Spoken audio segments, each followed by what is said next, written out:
Commander Zix 427 stood on the bridge of the galactic research vessel Quantum Seeker, his 4 tentacles wrapped around the command rail as he stared at the holographic projection of the blue-green planet before him. His species, the Valaxians, prided themselves on their superior intelligence and technological advancement. They had conquered worlds, studied countless civilizations, and yet, something about this planet made his dorsal spines tingle. "Commander?" Chief Science Officer Nera 19 called out, her bioluminescent patches pulsing with excitement. "Our initial scans are complete. You're going to want to see this." Zix 427 glided across the bridge, his hoverpad humming softly. "What have you found, Chief?" "The dominant species appears to be bipedal, tool-using mammals," Nera 19 reported, her tentacles dancing across the control panel. "They've achieved basic spaceflight, rudimentary atomic power, and possess primitive global communication networks, but here's the fascinating part. They still rely on combustion engines and fossil fuels." A ripple of amusement passed through the bridge crew. Several junior officers didn't even bother to suppress their clicking laughter. "How quaint," Zix 427 remarked, his upper eye stalk swiveling to examine the data streams. "Any signs of unified planetary defense systems?" "Negative, Commander," Security Chief Kroll 8 interjected, his armored carapace gleaming under the bridge lights. "They're still divided into nation-states. Their most advanced weapons are chemical propellant projectiles and crude fusion devices, nothing that could penetrate our shields." Zix 427 felt his confidence growing with each report. These humans, as they called themselves, were practically in their technological infancy. The Scientific Council would be pleased with a detailed study of such a primitive species. "What about their genetic engineering capabilities?" he asked, already imagining the accolades he'd receive for discovering such an untouched civilization. Nera 19 made a sound that in Valaxian culture translated roughly to a snort. "They haven't even mastered basic genome modification. They still rely on selective breeding for their food sources and companion creatures." "Companion creatures?" Zix 427's interest piqued. "They keep other species as companions?" "Yes, Commander, they appear to have domesticated several local species for various purposes: labor, food production, and emotional attachment." Nera 19 said the last part with obvious disgust. The bridge crew shared another round of clicking laughter. The idea of forming emotional bonds with lesser species was exactly the kind of primitive behavior they'd expect from such an underdeveloped civilization. "Prepare a landing party," Zix 427 announced, his tentacles rippling with authority. "We'll establish a research base and begin our study immediately. This will be the easiest first contact in the history of the Galactic Scientific Council." As the crew rushed to comply with his orders, Zix 427 returned his gaze to the holographic Earth. Such a simple planet, with such simple creatures. What could possibly go wrong? Little did Commander Zix 427 know, but his name was about to become infamous in Valaxian history as the one who discovered that sometimes the simplest things in the universe could be the most terrifying. The preparation chamber buzzed with activity as the landing party donned their environmental suits. Chief Science Officer Nera 19 supervised the equipment check, her tentacles methodically working through the pre-landing checklist while she lectured the junior scientists. "Remember," she emphasized, adjusting her atmospheric analyzer, "these humans have barely mastered the concept of space travel. Their most advanced satellites couldn't even detect our arrival in orbit. This should be a textbook observation mission." Lieutenant Pod 55, the team's xenobiologist, raised one of his sensory appendages. "What about their chemical weapons? I've analyzed their military capabilities, and some of their nerve agents could potentially do nothing against our suits," Security Chief Kroll 8 interrupted, his carapace plates clicking as he checked his defensive systems. "Their most potent chemical weapons couldn't penetrate our basic protective fields. Stop being so paranoid, Lieutenant." The landing shuttle hummed to life as Commander Zix 427 entered the chamber. "Status report." "All systems optimal, Commander," Nera 19 reported. "We've selected a settlement in what they call rural America for our initial study. Population approximately 2,500 organisms, minimal military presence, perfect for preliminary observation." The commander's eye stalks swiveled towards the holographic display of their target location. "Pleasant Grove," he read from the translation matrix. How appropriate. Begin detailed scanning protocols. The shuttle descended through Earth's atmosphere, its cloaking systems making it invisible to the primitive radar systems below. Nera 19's tentacles danced across her console as data streamed in. Fascinating, she muttered. Their buildings are still made primarily of processed plant matter and mineral composites. And look at their power distribution system. Exposed conductive cables. It's like studying a civilization in its infancy. What's that large structure on the outskirts? Kroll 8 pointed to a sprawling complex. According to their data networks, it's called a farm, Pod 55 replied, consulting his tablet. They still grow organic sustenance in dirt. Can you imagine? No hydroponic systems, no genetic optimization, just plants in the ground. The science team shared appreciative chuckles at the primitive nature of human agriculture. Even the security detail seemed to relax, their weapon systems powering down to minimal readiness. I'm detecting various non-human lifeforms throughout the settlement, one of the junior scientists reported. Many appear to be kept in enclosed spaces near human dwellings. Probably food sources, Nera 19 dismissed, though why they keep them so close to their living spaces is beyond me. The smell alone must be terrible. Commander Zix 427 studied the final scan results with growing satisfaction. No energy shields, no automated defense systems, not even basic motion sensors around their critical infrastructure. This might be the most vulnerable species we've ever studied. Should we maintain full stealth protocols? Kroll 8 asked, almost hopefully. He'd been looking forward to testing his combat systems against a new species. Why bother? The commander replied. Their most advanced military units are hundreds of kilometers away. What's the worst that could happen? A few primitive primates with projectile weapons.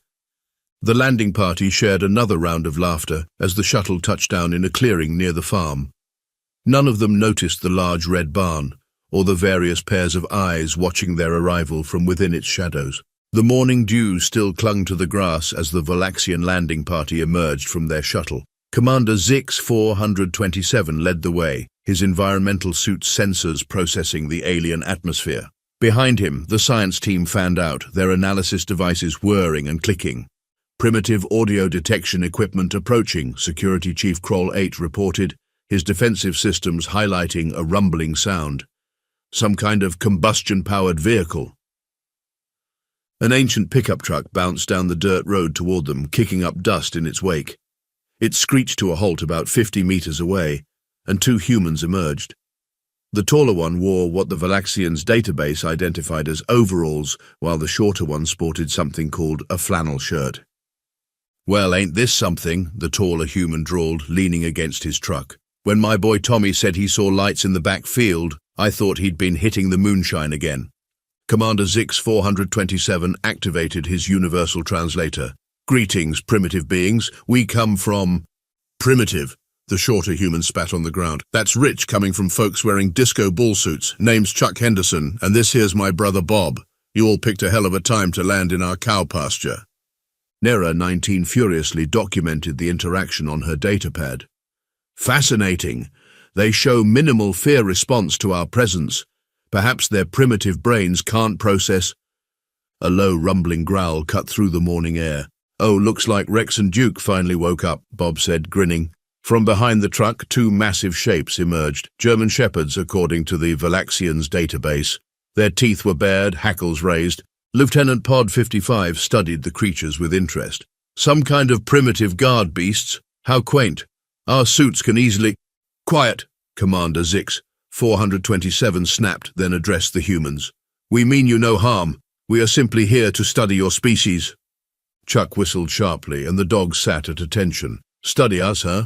Well, you might want to reconsider your landing spot.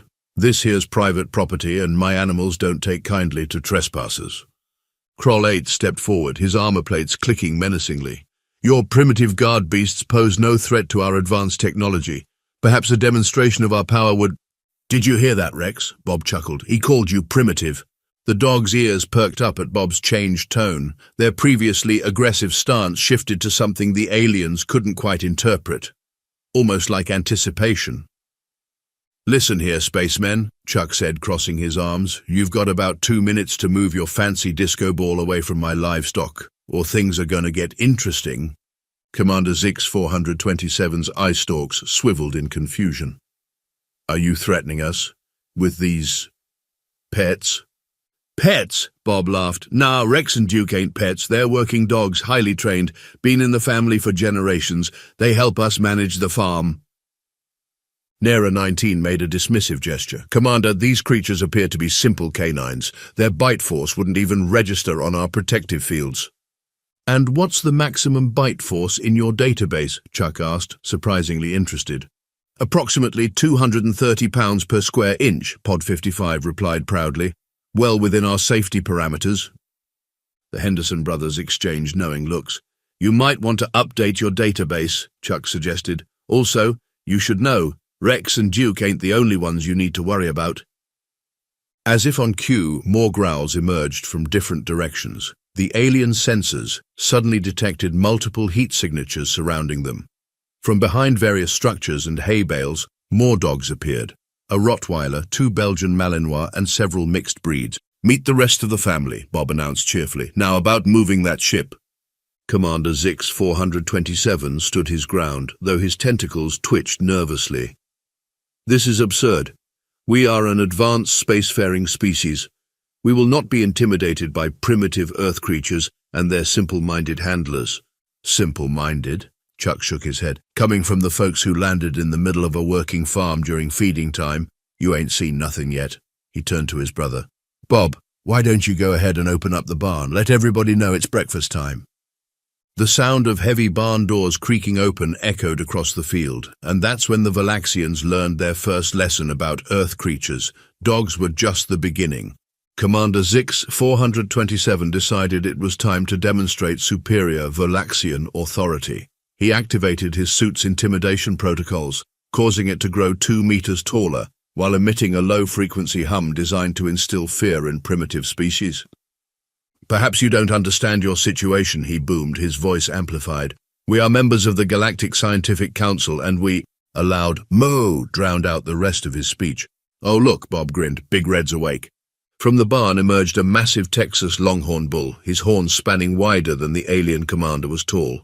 Behind him came a parade of farm animals, horses stomping their hooves, pigs trotting with surprising speed, and a flock of sheep that moved with unexpected coordination.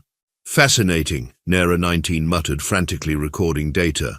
They maintain multiple species in close proximity, but surely these herbivores pose no threat to— Big Red snorted, pawing at the ground with one hoof. The bull's eyes locked onto Krol 8's shiny carapace, which happened to be a brilliant shade of red.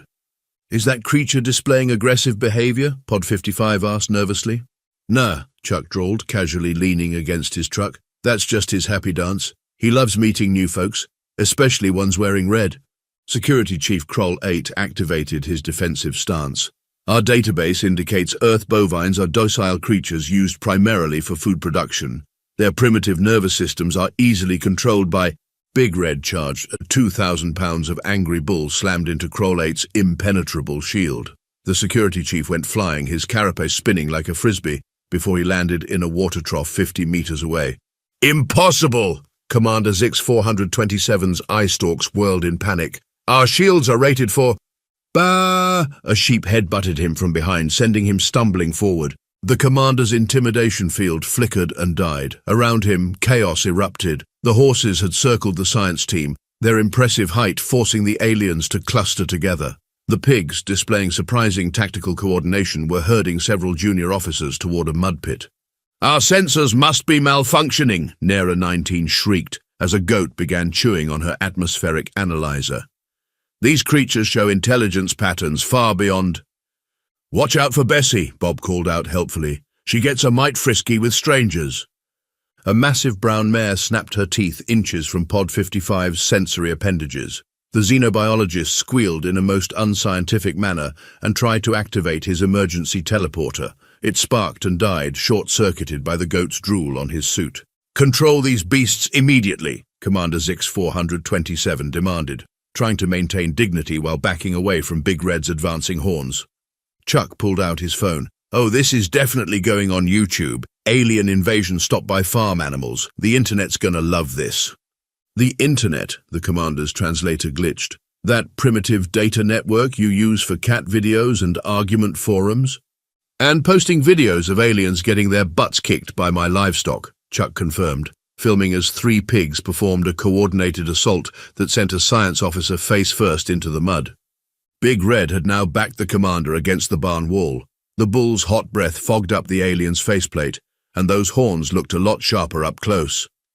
Perhaps, Zix 427 suggested, his voice several octaves higher than usual, we could discuss this like civilized beings. Oh, now you want to be civilized, Bob chuckled. After calling us primitive? Big Red ain't much for diplomacy, are you, boy? The bull snorted in response, horn tips pressing against the commander's supposedly indestructible suit. From somewhere behind the barn came a high-pitched scream. A junior science officer ran past, being chased by what the commander's database identified as a chicken.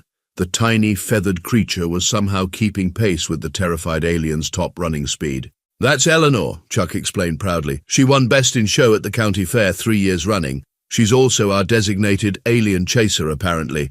Commander Zix 427 watched in horror as his elite scientific expedition devolved into complete chaos. Kroll 8 was still trying to extract himself from the water trough, now with the assistance of 3 more security officers, all of whom were being systematically pushed back in by a pair of mischievous goats. The pigs had established complete control of the southern sector of the farm, using advanced pincer movements that would have impressed the Valaxian Military Academy, and Big Red just kept getting closer. New entry for the official mission log, the commander squeaked into his recorder. Earth creatures display unprecedented tactical capabilities and resistance to our technology. Strongly recommend classifying this planet as extremely dangerous. Also, requesting immediate emergency evacuation. If anyone's reading this, please hurry. The bull's starting to smile, and I don't like it. The Valaxian landing party's retreat from Big Red led them straight into what Commander Zix 427 would later describe in his report as Tactical Error Number 37. They fled toward what appeared to be a safe haven, a peaceful-looking garden area filled with colorful boxes. Commander, Pod 55 gasped, his tentacles still shaking from their encounter with the bull. I'm detecting numerous small flying creatures in these containers. Probably harmless pollinators, Nera 19 replied, attempting to regain her scientific composure. Our database indicates Earth insects are generally... Chuck's voice rang out from behind them. You might want to step back from my honeybee hives. They get a bit protective of their home. Honeybee, Kroll 8 scoffed, still dripping from his trough experience. How dangerous could something called honey be? The security chief stepped closer to examine one of the boxes. His motion sensors detected thousands of tiny lifeforms inside, but surely these minuscule creatures posed no threat to advanced Valaxian technology. Then he knocked the box. The air filled with angry buzzing as thousands of honeybees emerged, immediately identifying the aliens as threats to their colony. The Valaxians watched in horror as their protective fields registered multiple impacts. Fascinating, Nera 19 exclaimed right before screaming in panic. They're secreting a substance that's corroding our protective coating. How is this possible? That's what we call bee venom, Bob explained cheerfully. Might want to run. They can smell fear, you know. We do not experience fear, Commander Zix 427 declared, right before a bee found a gap in his suit's joints. His subsequent shriek reached frequencies previously unknown to human ears. The landing party scattered, only to face new horrors. Pod 55 and 2 junior officers sought refuge in a small pond, disturbing what their database identified as common waterfowl. The geese took immediate offense to this invasion of their territory. Honk! What manner of battle cry is that? Pod 55 wondered, seconds before the first goose attacked. The bird's neck extended like a serpent, its beak displaying shocking precision in targeting the weakest points of their protective gear. These creatures aren't in our threat assessment databases, one of the junior officers wailed as a goose grabbed his atmospheric analyzer and began beating him with it. That's because ain't nobody was fool enough to land in Farmer Henderson's back 40 during animal feeding time, Chuck called out, still filming. Hey Bob, should we warn them about the raccoons? Nah, they'll find out soon enough. Commander Zix 427, still running from the bees, didn't see the approaching danger until it was too late. A group of masked bandits had emerged from behind the barn, their tiny hands surprisingly dexterous as they began dismantling pieces of the aliens' equipment. "How are they bypassing our security protocols?" Kroll 8 demanded, watching in horror as a raccoon figured out the locking mechanism on their sample case faster than most Valaxian engineers could. "Those little guys can open anything," Bob explained. "Child-proof locks, safe combinations, apparently alien technology. They're mighty clever." The commander watched his security chief try to wrestle a vital piece of scanning equipment from a raccoon's grasp. The animal not only maintained its hold, but seemed to be reprogramming the device with its free paw. Meanwhile, Nera 19 had discovered another horrifying aspect of Earth's fauna. She'd sought shelter in what appeared to be an empty shed, only to find herself face to face with what the humans called a possum. "Most fascinating," she began, reaching for her data recorder. "This creature appears to be—" the possum hissed, displaying an impressive array of teeth. Nera 19's subsequent exit from the shed broke several Valaxian speed records. "Commander," she screamed into her communicator, "these beings have evolved biological weapons we never conceived possible. That creature just displayed 52 teeth." "Current status report," Commander Zix 427 called out, trying to maintain order while hiding behind a tree from both bees and geese. "All units, report in." The responses painted a grim picture. 3 security officers were being systematically dismantled by raccoons. The science team was scattered, most of them treed by the geese. Pod 55 had been adopted by a mother hen and her chicks, who were now following him everywhere, much to his distress. Kroll 8 was engaged in psychological warfare with a particularly judgmental-looking llama. 2 junior officers had discovered why you don't run into a barn full of cats when panicked. "Sir," one of the few remaining functional officers called out, "I've just received an update from our ship's database about Earth creatures. Apparently, we haven't even encountered the ones they classify as actually dangerous yet. There's something called a murder hornet and, oh no." "Oh no what?" the commander demanded. "Sir, I'm reading multiple large heat signatures approaching from the forest edge. According to the database, they're called coyotes, and they hunt in packs." A chorus of howls echoed across the farm. Chuck turned to his brother. "Reckon we should tell them about the skunk family living under the porch?" "Nah," Bob replied, adjusting his phone's camera angle. "Some things you gotta learn through experience." Commander Zix 427 had faced many challenges in his distinguished career, but nothing had prepared him for the tactical nightmare unfolding on this supposedly primitive farm. His once proud landing party was in complete disarray. "All units fall back to the shuttle," he commanded through the emergency channel. "Emergency evacuation protocols are now in effect."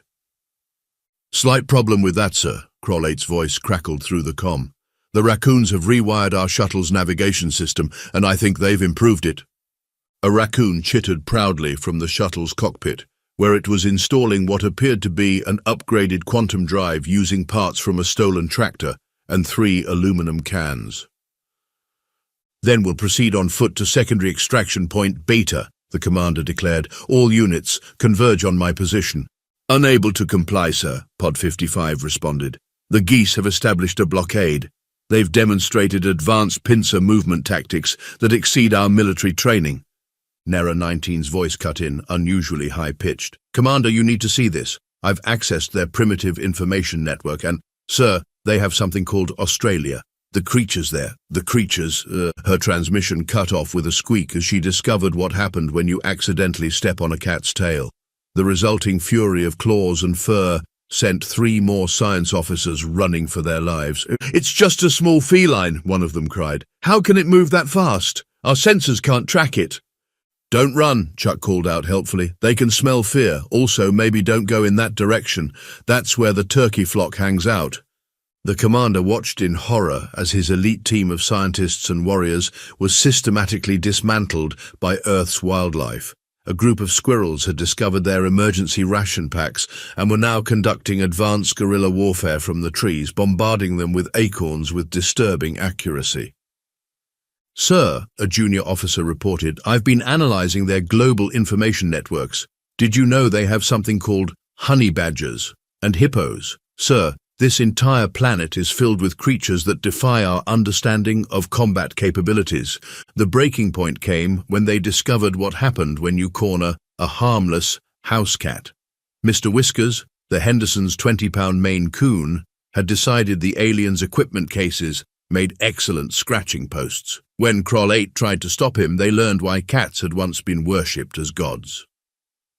"My armor," the security chief wailed as Mr. Whiskers reduced his indestructible carapace to ribbons. "How is this possible? It's rated for plasma weapons." "Fun fact," Bob drawled, still recording everything. "Cats don't care about your ratings." The commander watched as his remaining forces succumbed to various wildlife encounters. 2 scientists were trapped in a tree by a particularly motivated group of pygmy goats who had developed a taste for alien technology. The shuttle's backup pilot was engaged in psychological warfare with a particularly judgmental alpaca. 3 security officers had discovered why you don't investigate strange noises coming from under the porch. The skunk family had opinions about trespassers. The remaining science team had been corralled into the barn by a highly organized coalition of chickens and ducks. "This is a Level 1 retreat scenario," Commander Zix 427 announced, his usual military bearing completely abandoned. "Forget the equipment, forget the data, forget everything except survival." "Sir," Nera 19's shaking voice came through, "I've just finished analyzing their global wildlife database. They have creatures called mosquitoes that can penetrate our protective fields, and something called a platypus that defies all known laws of evolutionary science." The commander's response was cut short as he discovered why you don't turn your back on a rooster. The bird's spurs proved remarkably effective at finding weak points in Valaxian battle armor. "All units," he squeaked, his dignity long forgotten. "New primary directive, run."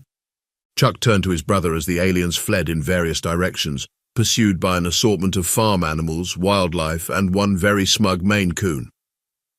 "Reckon we should tell them they're running toward the beaver pond." "Nah," Bob replied, making sure his phone had enough storage space. "Besides, those beavers have been looking for new construction material. Alien technology ought to make for some interesting dam improvements." The air filled with alien screams as the Valaxian landing party discovered yet another of Earth's engineering species. The beavers, it turned out, were very enthusiastic about incorporating advanced alien alloys into their dam design. Commander Zix 427's final log entry, recorded while hiding in a tree from a particularly persistent goat, would later become required reading at the Galactic Scientific Academy. "Note to future expeditions, Earth's dominant species isn't the humans, it's everything else." 3 days later, aboard the Galactic Council's Central Command Station, Commander Zix 427 stood before the High Council, his tentacles still twitching at every unexpected sound. His once pristine uniform bore suspicious claw marks, and one of his eye stalks appeared to be permanently fixed in a nervous sideways glance.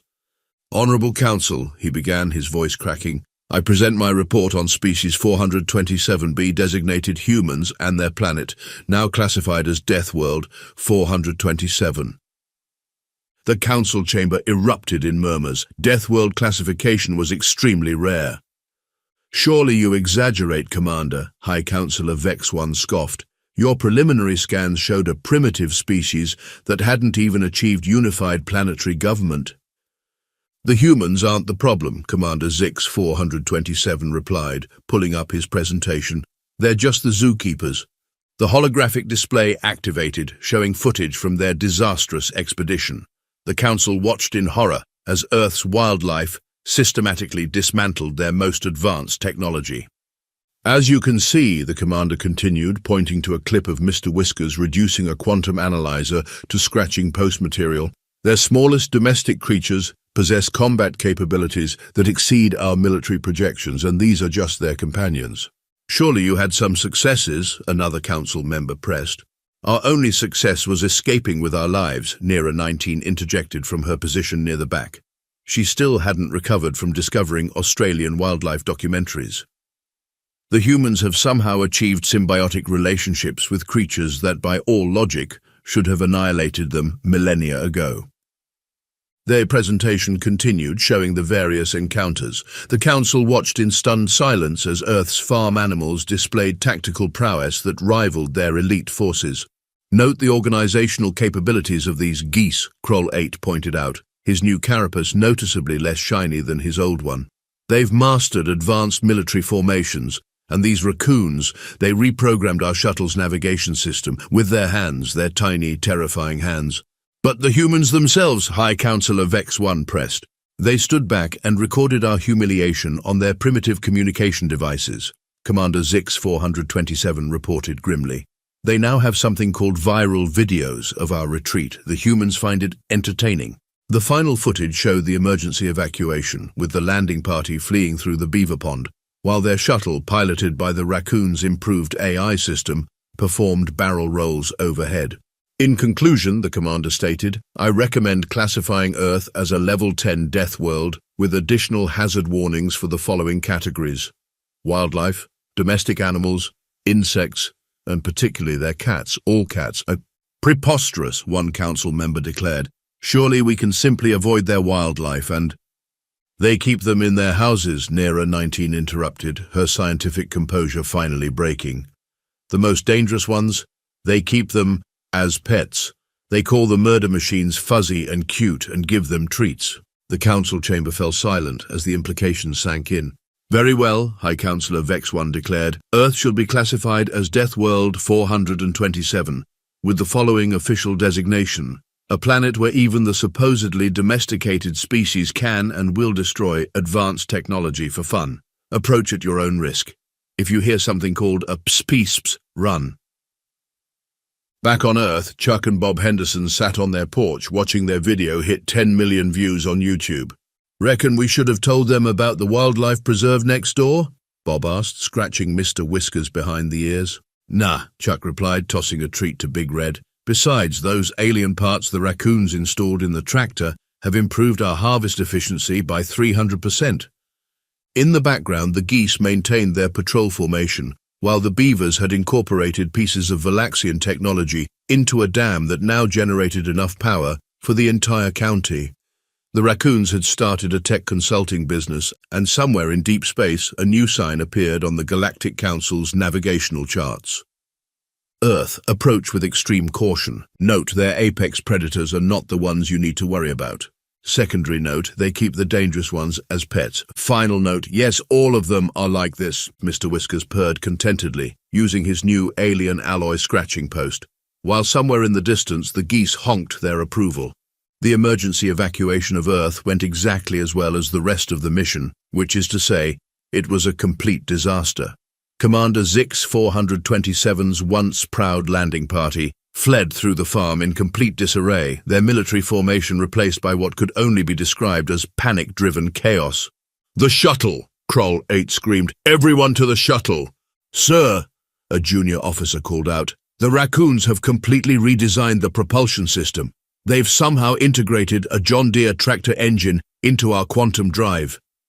Will it work? The commander demanded. A raccoon wearing what appeared to be a makeshift engineering badge chittered proudly and gave a thumbs up. At this point, Nera 19 yelled, still running from the geese, I trust their engineering more than ours.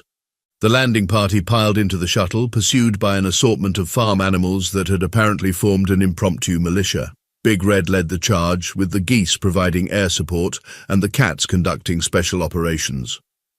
As they broke atmosphere, the commander called an emergency meeting with the Galactic High Council. The transmission showed the most powerful beings in the galaxy staring in confusion at the bedraggled state of their elite expedition. Honorable Council, Commander Zix 427 began, picking straw from his tentacles. I come before you with grave news. Species 427b, known as humans, must be classified as extremely dangerous. Based on their technological capabilities, a council member inquired. No, based on what they consider pets.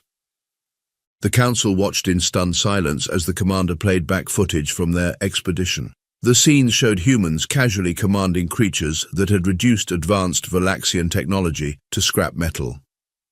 These beings, Nera 19 reported, her scientific composure permanently damaged, have achieved dominion over creatures that defy our understanding of natural law. They scritch the murder machines. They boop their snoots. Impossible, declared High Counselor Vex 1. Our scans showed them to be primitive primates. Primitive primates who give belly rubs to apex predators, Kroll 8 countered, showing the claw marks on his new carapace. They've weaponized cuteness. The commander pulled up more footage. This is what they consider a house cat. The council watched in horror as Mr. Whiskers systematically dismantled a quantum field generator. They keep these creatures in their beds. The humans have mastered what our scientists thought impossible, Nera 19 added. They've formed emotional bonds with creatures that should, by all logic, have eliminated them generations ago. Instead, they've created a society where every lethal creature on their planet serves as either a companion or a food source, sometimes both. And the raccoons, another council member asked, have probably already reverse-engineered our technology and improved it, the commander admitted. They're probably teaching quantum mechanics to squirrels as we speak. The council deliberated for precisely 3 minutes before reaching their decision. Earth was officially classified as Death World 427, with the following warning: Extreme Danger, Classification Omega, planet inhabited by beings who have domesticated apex predators. Local wildlife displays concerning interest in advanced technology. Warning: inhabitants refer to most dangerous specimens as good boys. Threat level, maximum. Note, they put sweaters on their wolves, and the wolves allow it. 2 weeks later, at the Henderson farm, Chuck and Bob sat reviewing their new viral fame on something called TikTok. You know, Bob mused, watching Mr. Whiskers play with what used to be alien scanning equipment. I reckon we could have told them about the wildlife sanctuary next door. Nah, Chuck replied. Besides, did you see what the raccoons did with their leftover tech? Our Wi-Fi coverage is now interdimensional. In the background, the geese maintained their patrol formation, now equipped with small anti-gravity devices they'd bartered from the raccoons. The beavers had incorporated alien alloys into a dam that now generated enough clean energy to power 3 states, and Big Red proudly wore his new title, Earth's first line of defense against alien invasion. The final addition to the Galactic Council's database read, Warning: under no circumstances should any species attempt to study humans in their natural habitat. They are not trapped on that death world with its murderous wildlife. The murderous wildlife is trapped there with them, and they call it precious.